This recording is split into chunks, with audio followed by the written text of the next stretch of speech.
प्यारे साथियों, आप सभी का स्वागत करता हूं अपने एमआरएस स्टडी परिवार में। तो हम लोग डियर कॉन्ट्रैक्ट मैनेजमेंट देख रहे थे। कॉन्ट्रैक्ट मैनेजमेंट में 2024 का पेपर एनालिसिस कर रहे थे, वन बाय वन सारे क्वेश्चंस को डिस्कस कर रहे थे।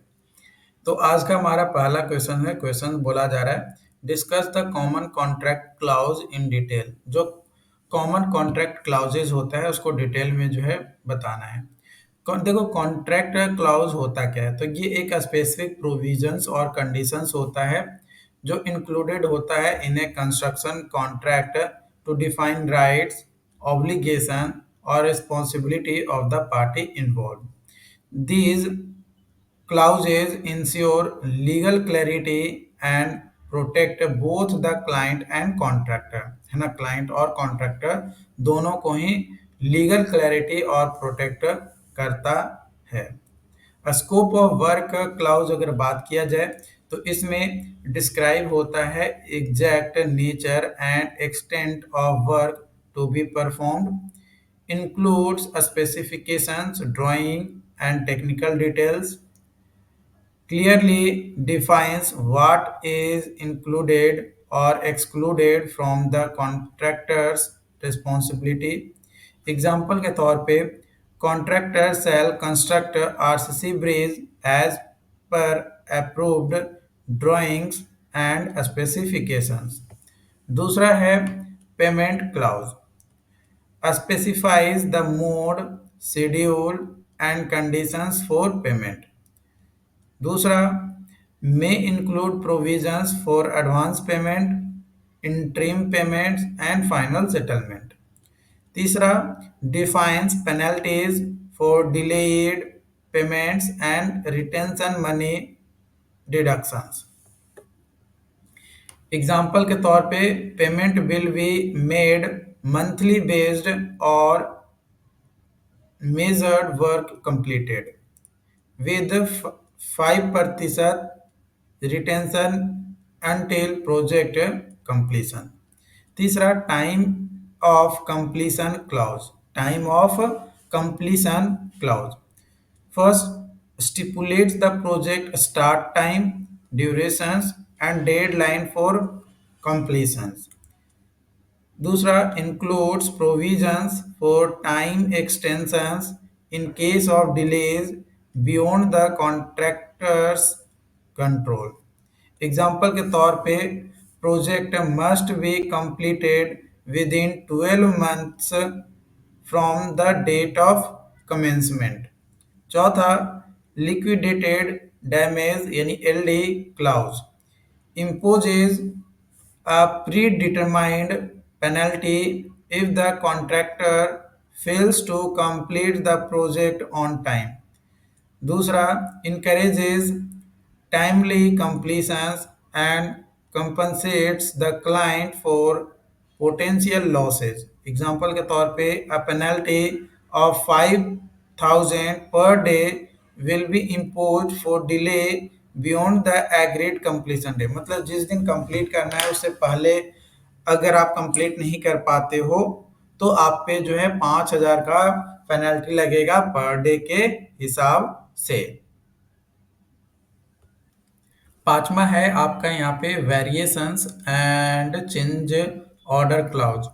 इसमें जो भी प्रोसीजर्स होते हैं डिजाइन चेंज करने का, मटेरियल का या स्कोप ऑफ वर्क का, उसको हाईलाइट किया जाता है। इसमें इंश्योर किया जाता है adjustment in cost and time are formally agreed upon.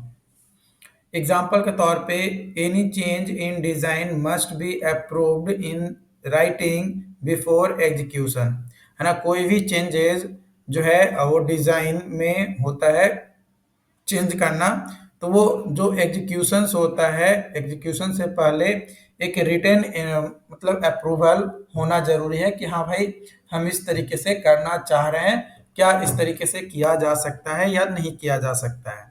उसके बाद है फोर्स मेजर क्लाउज। इसमें जो है प्रोटेक्ट किया जाता है पार्टीज को from unforeseen events such as natural disaster, war और स्ट्राइक्स। इसमें डिफाइन किया जाता है condition under which contract obligation may be suspended और टर्मिनेटेड।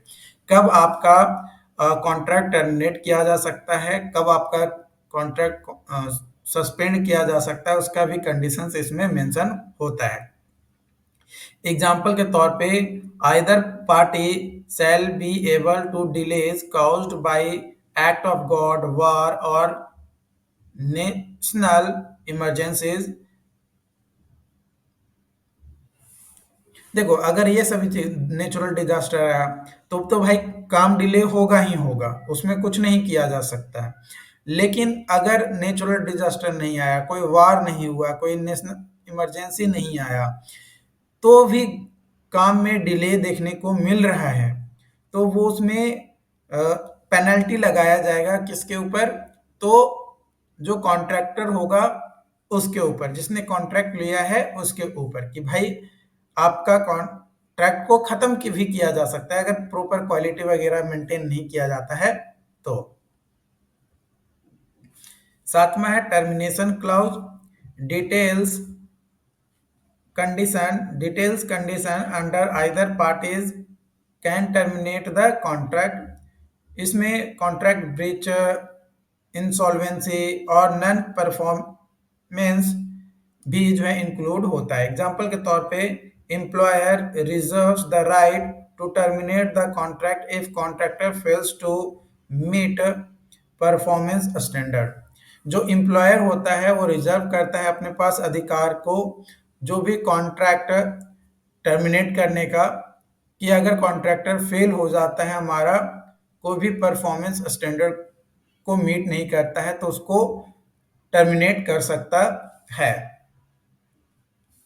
आठवां है dispute resolution clause. Dispute resolution clause specifies methods for resolving disputes such as negotiation, mediations, arbitration और litigations. ये डिफाइन करता है ज्यूरिसडिक्शंस और एप्लीकेबल लीगल फ्रेमवर्क जो dispute resolutions का होता है। कोई भी डिस्प्यूट्स हो गया तो इंडियन आर्बिट्रेशन एक्ट के अंतर्गत ही वो सॉल्व होना चाहिए, कोई भी डिस्प्यूट्स हुआ है तो। इंडेमिनिटी क्लाउज ये रिक्वायर करता है one party to compensate other for loss, damage और legal claims resulting from contract breaches और नेग्लिजेंस। एग्जाम्पल के तौर पे contract shall indemnify employers against all claims arising from the defective workmanship। दसवां warranty and defect liability clause ये define करता है periods during which contractor must repair defects at no additional cost. दूसरा insures quality assurance after project completion. जैसे project complete होता है उसके बाद क्वालिटी को एश्योर किया जाता है कि भाई क्वालिटी एश्योरेंस प्रॉपर है, क्वालिटी प्रॉपर तरीके से एश्योर किया गया है कि नहीं। अगर किया गया है तो ठीक है, और अगर नहीं किया गया है तो 12 महीने तक, प्रोजेक्ट के कंप्लीशन होने के 12 महीने तक कोई भी रिपेयरिंग डिफेक्ट्स आता है तो उसको रिपेयर किसको करके देना पड़ेगा? कॉन्ट्रैक्टर को देना पड़ेगा 12 महीने तक। ये चीज जो है आपको ध्यान रखना है। और इंश्योरेंस क्लाउज इसमें जो है मैंडेट होता है contractor to maintain adequate insurance for workers, equipment और प्रोजेक्ट रिस्क के लिए। मतलब प्रॉपर कॉन्ट्रैक्टर के पास इंश्योरेंस प्रूफ होना चाहिए अगर कोई एक्सीडेंट कवरिंग अगर चाहिए तो। एक्सकैलेशन क्लाउज ये प्रोवाइड करता है प्राइस एडजस्टमेंट को due to inflation, changes in material cost और लेबर वेजेस। एग्जाम्पल के तौर पे रेट्स में be adjusted in accordance with changes in consumer price index. 13 number subcontracting clause. Subcontracting clause यह specifies करता है if and how the contractor may assign portions of work to subcontractors, और दूसरा often require होता है the client's prior approval, है ना। Client का अप्रूवल भी होना जरूरी है। अगर क्लाइंट का अप्रूवल नहीं है तो भाई फिर उसमें भी दिक्कत आपका आने वाला है। तो क्लाइंट का अप्रूवल भी जरूरी है।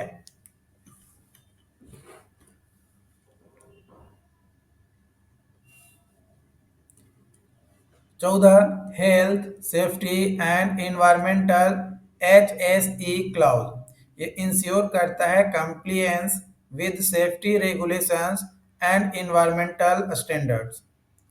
साथ ही कॉन्फिडेंशियलिटी क्लाउज ये प्रोहिबिट्स करता है sharing sensitive project informations with third parties, है ना, थर्ड पार्टीज को। अगला है आपका describe the situations for termination of contract. Describe the situation for termination of a contract. देखो कॉन्ट्रैक्ट टर्मिनेशन अकर होता है when one or both parties end the contract before completing the agreed scope of work। Termination जो है initiate होता है for various reasons विच में arise from the performance issues, external factor और mutual constraints. तो वो कॉमन सिचुएशंस कौन से हैं जो इसमें कॉन्ट्रैक्ट टर्मिनेट होता है? तो पहला termination by mutual agreement, both parties mutually agree to end the contract. जब दोनों ही पार्टीज एग्री होता है कि हाँ हम इस प्रोजेक्ट को नहीं कर सकते हैं क्योंकि ये चेंजेस हो गया है, तो दोनों ही पार्टी एग्री हो जाता है, म्यूचुअल एग्रीमेंट हो जाता है, तो कॉन्ट्रैक्ट को क्या किया जाता है? टर्मिनेट कर दिया जाता है। या फिर no penalty are typically involve and terms for settlement are agreed upon. जो भी टर्म्स है सेटलमेंट का वो होने के बाद टर्मिनेट कर दिया जाता है। दूसरा टर्मिनेट होने का कारण होता है कॉन्ट्रैक्ट का जो भी नियम था उसमें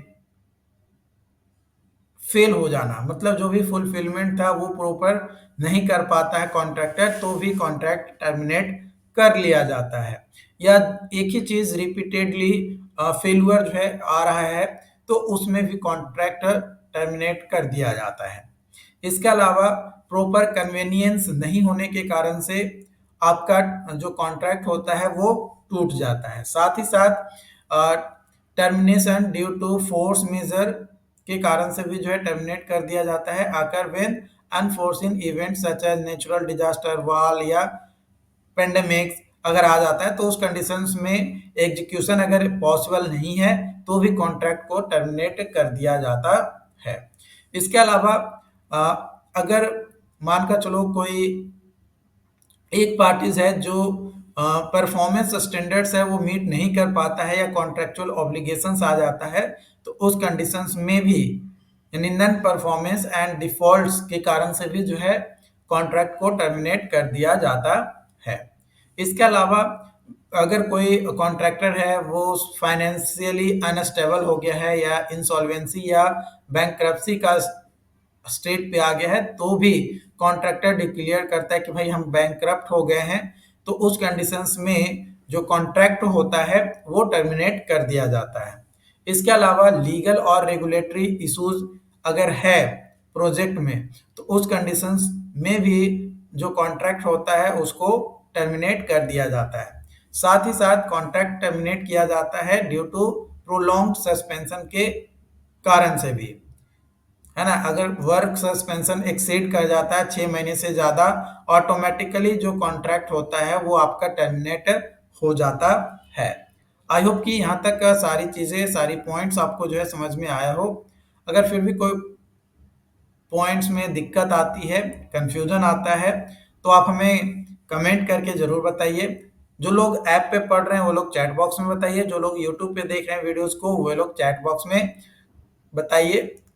और प्रॉपर सीरीज और नोट्स जो है आपको हमारे इंजीनियर प्लस ऐप पे मिल जाएगा, तो वहां पे आप जाकर ज्वाइन करिए और नोट्स को प्राप्त कर सकते हैं। ओके।